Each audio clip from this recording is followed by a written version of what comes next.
வணக்கங்க. இது வெப்பால ஆயில வச்சு சோப் பண்ண போகிறோம். இதோட பார்ட் 1 வீடியோ பார்த்தீங்கன்னா டிஸ்கிரிப்ஷனில் இருக்குது பாருங்கள்.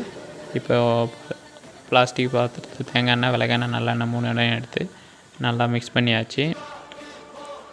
அதுக்கப்புறம் பார்த்தீங்கன்னா அதில் லை ஊற்றணும். அதுதான் வந்து சோப்பை கட்டித்தன்மையாகிறது. அதையும் ஊற்றி நல்லா மிக்ஸ் பண்ணிக்கணும். வீடியோ எண்டில் பார்த்தீங்கன்னா ஒரு ஃபீட்பேக் அட்டாச் பண்ணியிருக்கேன், அது பாருங்கள். அது எல்லாத்துக்கும் யூஸ்ஃபுல்லாக இருக்கும். அப்புறம் அந்த சோப்பில் லையில் பார்த்தீங்கன்னா அந்த வெப்பால் ஆயில் மிக்ஸ் பண்ணி நல்லா மிக்ஸ் பண்ணிக்கணும். அதுக்கப்புறம் பார்த்திங்கன்னா சோப் மோல்டில் ஊற்றி வச்சு அப்புறம் அந்த சோப் மோல்டில் பார்த்திங்கன்னா 24 மணி நேரத்துக்கு அப்புறம் அன்மோல்டு பண்ண போகிறோம். அன்மோல்டு பண்ணதுக்கப்புறம் இந்த மாதிரி தான் இருக்கும். இப்போ இந்த சோப்பு யூஸ் பண்ணுறதுனால பார்த்திங்கன்னா சொரியாசிஸ், தேம்பல், அரிப்பு, எரிச்சல் எதுவாக இருந்தாலும் சரி பண்ணலாம். நாங்கள் சொல்கிற மெத்தடில் யூஸ் பண்ணால் தேவைப்படுறவங்க கீழே இருக்கிற வாட்ஸ்அப் நம்பருக்கு மெசேஜ் பண்ணி வாங்கிங்க. தேங்க்யூ.